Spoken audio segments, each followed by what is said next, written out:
Baik, kita mulai aja ya. Saya share screen terlebih dahulu.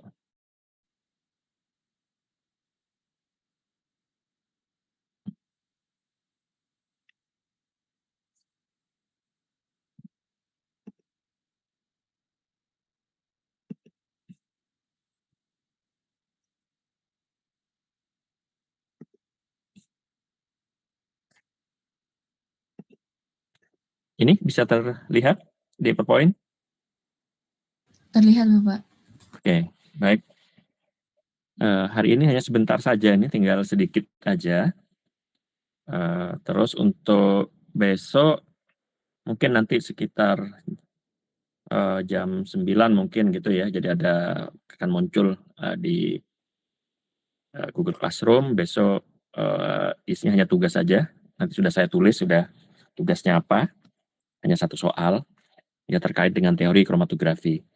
Oke, mungkin minggu lalu sudah saya jelaskan tentang plate teori. Maka sekarang kita akan lanjut lagi tentang the red theory of chromatography. Sebenarnya pada red theory of chromatography ini kita hanya menambahkan tentang kecepatan dari mobile phase yang ada di dalam kolom dan juga solid diffusion, jadi difusi dari sampel yang bisa terlarut.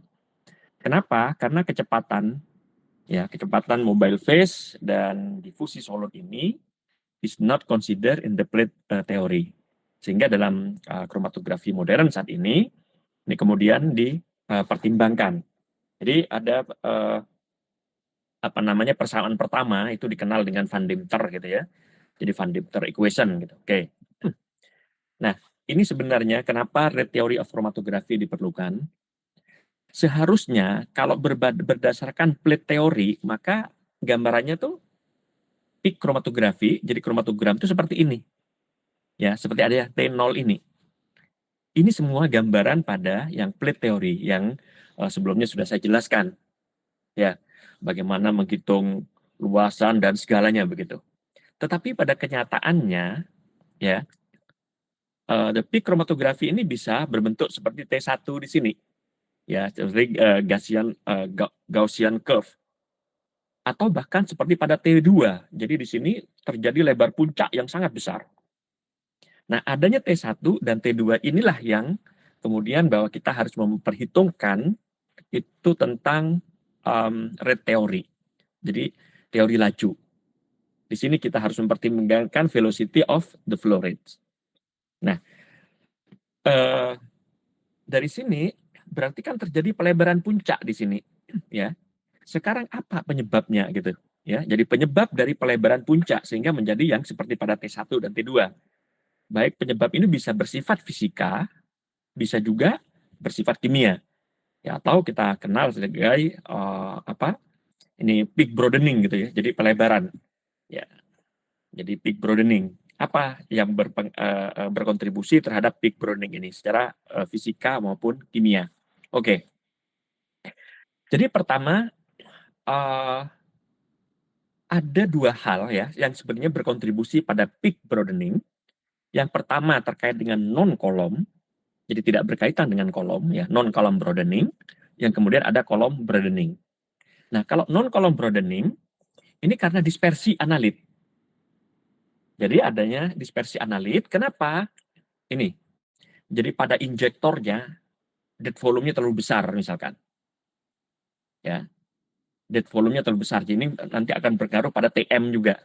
Jadi TM-nya juga akan makin besar. TM makin lama gitu, atau VM-nya void volume-nya juga akan makin besar. Nah, ini yang minggu lalu sudah saya jelaskan, connection. Jadi pipa kapiler misalkan. Ya, connection antara injektor dan kolom, connection antara kolom dan detektor. Ya. Jadi semua konektor-konektor yang digunakan pada kromatografi. Ini akan bisa membuat adanya peak broadening. Sehingga apa? Di sini yang perlu diusahakan, dead volume dari injektor harus dibuat sekecil mungkin. Atau bisa membeli, kalau misalkan pada HPLC, zero volume, ya zero dead volume injektor. Walaupun harganya sangat mahal. Kemudian connection ini, jadi pipa kapiler itu, Jadi antar komponen harus dibuat sependek mungkin. Nah, ini yang harus dilakukan. Kemudian ini ya, emphasizing on minimizing dead volume, itu tadi sudah saya jelaskan. Ya, jadi gunakan injektor yang zero dead volume, kemudian connection-nya itu dibuat sependek mungkin. Nah, yang terpenting dari red theory of chromatography di sini adalah column broadening. Jadi, model yang pertama yang dikenal itu adalah Van Dimter gitu ya. Jadi Van Dimter jadi memperkenalkan ini ada komponen pada yang terkait dengan red theory itu ada komponen A, B, dan C. Di mana A ini multiple paths. Jadi mungkin minggu lalu sudah saya jelaskan kenapa N tiap komponen ya tiap analit itu tidak sama gitu kan ya. Padahal menempuh kolom yang sama. Nah ini karena random movement ya random movement through stationary phase. Jadi pergerakan random melalui fase diamnya, melalui kolomnya atau dikenal dengan multiple paths. Ada juga diffusion in mobile phase.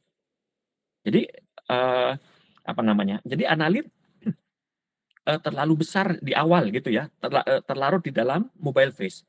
Ini bisa menyebabkan peak broadening. Ya. Jadi terutama fronting misal ini. Ya.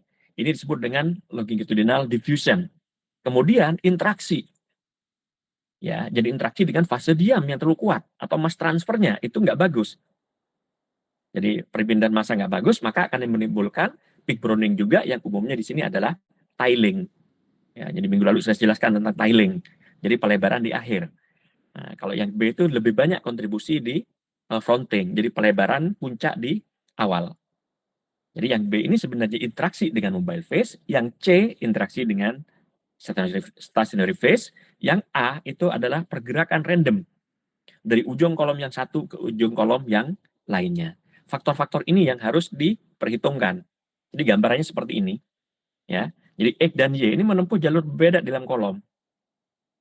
Nah, ini juga yang kalau yang B ini gambaran dari longitudinal diffusion, ya. Jadi ini juga menimbulkan pelebaran umumnya yang di depan, gitu kan ya. Kemudian yang C ini gambaran dari mass transfer. Jadi biasanya mungkin penggambar kurang baik ini harusnya ada tiling di sini pada mass transfer.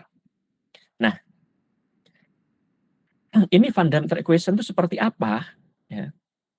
Jadi kita lihat dari persamaan 14 bahwa N sama dengan L per H atau theoretical plate ya. Number of theoretical plate sama dengan panjang kolom dibagi dengan tinggi theoretical plate ya, head equivalent theoretical plate height ya di sini. Tinggi theoretical plate N sama dengan L per H. Sedangkan kecepatan ya, mobile phase average velocity, kecepatan mobile phase itu adalah L panjang kolom dibagi dengan TM. Ini adalah kecepatan dari fase gerak. Nah, untuk persamaan Van Damter, dia kemudian merumuskan seperti ini. Jadi, seperti yang saya katakan minggu lalu, cara paling efektif ya untuk mendapatkan nilai N yang tinggi agar pemisahan bagus, ya kan sebenarnya bisa kita menambah panjang kolom, tapi nggak efektif. Yang paling efektif adalah memperkecil H. Jadi, head of theoretical plate-nya yang kita perkecil. Ternyata kalau dari persamaan Van Damter ini, kita tinggal mengatur kecepatan alir saja untuk memperkecil, untuk mendapatkan nilai H yang optimal. Jadi nilai H yang paling optimal. Jadi nanti ini disama oleh Van Damter dirumuskan H sama dengan A plus B per mu plus C kalikan mu.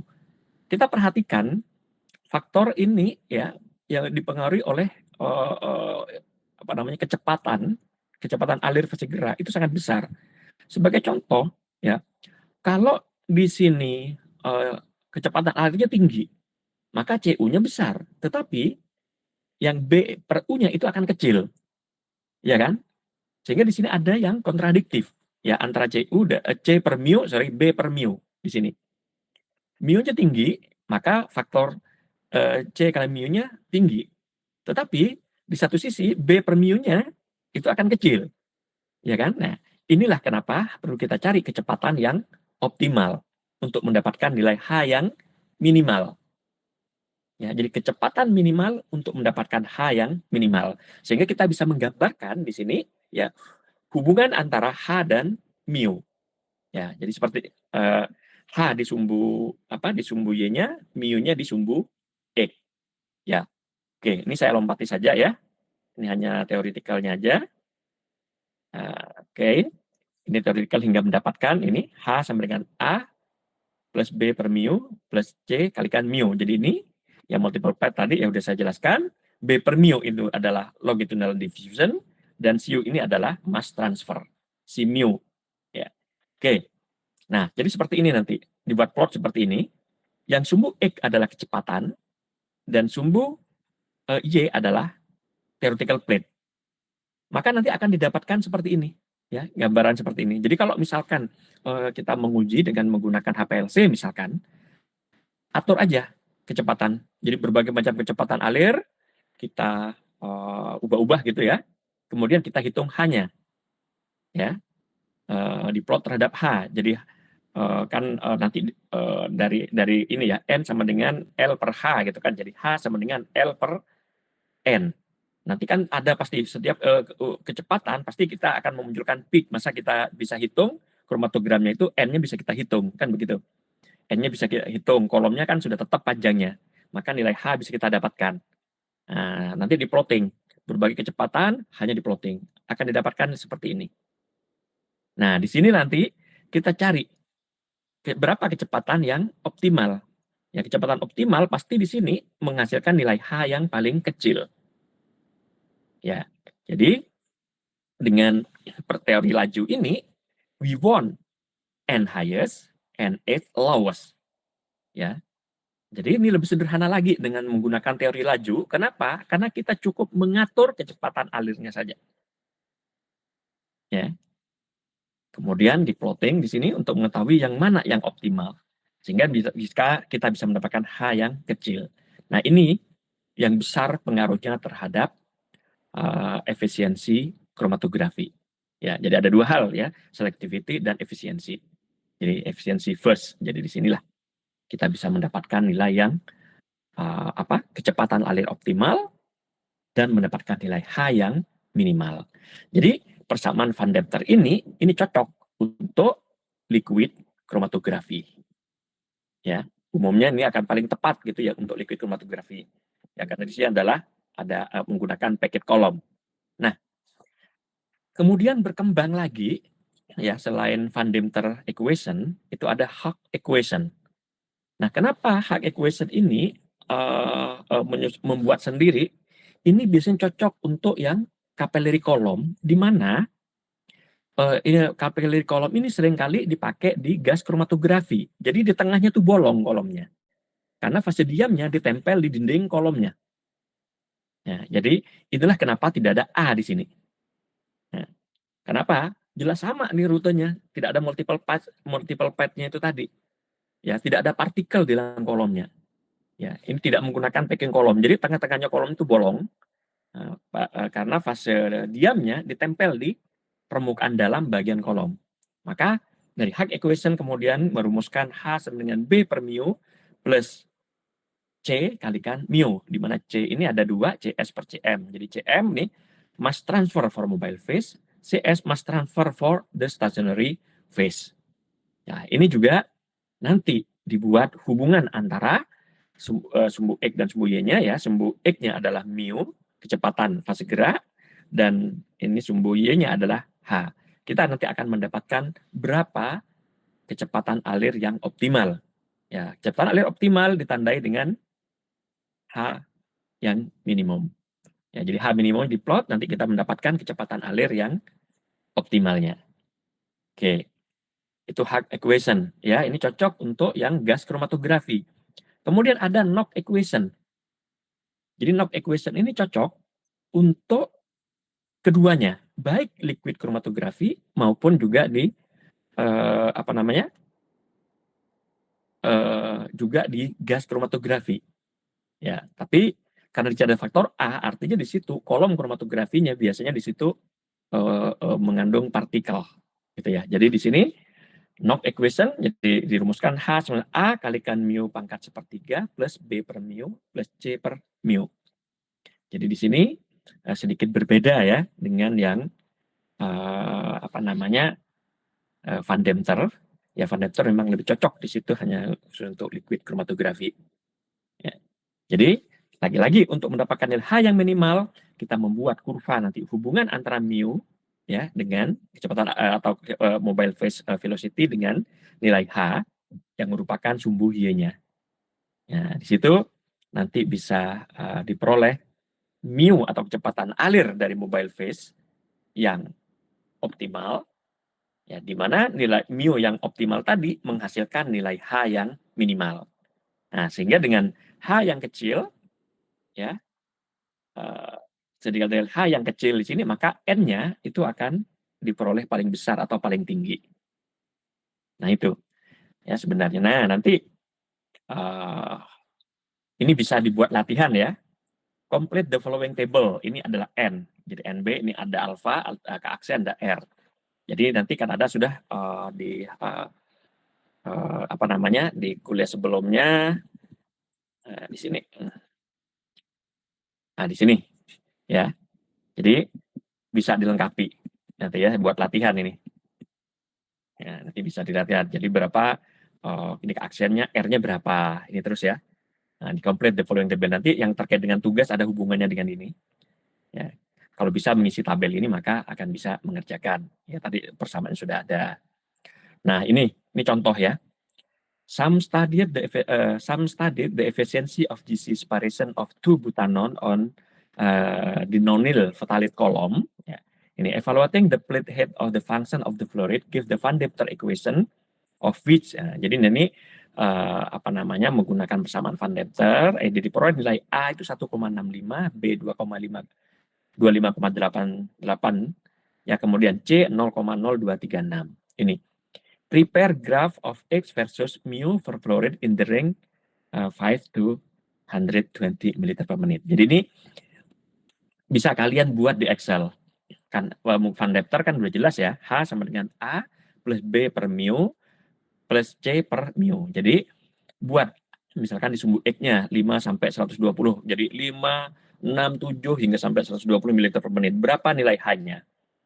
Jadi dibikin di Excel, ini akan makin pasti cepat gitu ya mengerjakannya. Ya, nanti dicoba sendiri. Nah, dari situ bisa kalian hitung berapa optimal fluoridnya, berapa H atau head of theoretical plate pada fluorid yang optimal tersebut. Nah, ini contoh open tubular column juga bisa dicoba. Ya. Ini juga ya bisa dibuat latihan untuk tugas kayaknya berkaitan dengan ini untuk tugasnya. Mungkin nggak usah. Oke, mungkin apa namanya? Mungkin itu ya yang bisa saya jelaskan hari ini. Nanti bisa dicoba-coba untuk soal latihannya. Ada yang mau ditanyakan?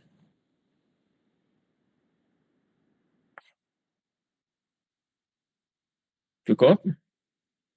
Cukup, Prof. Oke, baik. Nanti akan muncul satu soal kok untuk latihan teori general concept of chromatography atau teori of chromatography ya untuk dibuat latihan soal untuk besok. Ya silakan dikerjakan. Karena besok saya balik ke Indonesia, saya dari dalam pesawat pada jam ngajar itu. Jadi itu aja dicoba dikerjakan. Itu kalau nggak salah pengumpulannya sampai minggu depan kok. Ya, nanti di kuliah berikutnya bisa kita diskusikan. Karena materinya hanya tinggal dua lagi lah itu cepat selesai semua. Berikutnya kita latihan untuk persiapan UAS nanti. Ya, baik. Jika nggak ada pertanyaan, mungkin itu saja untuk hari ini. Terima kasih. Assalamualaikum warahmatullahi wabarakatuh.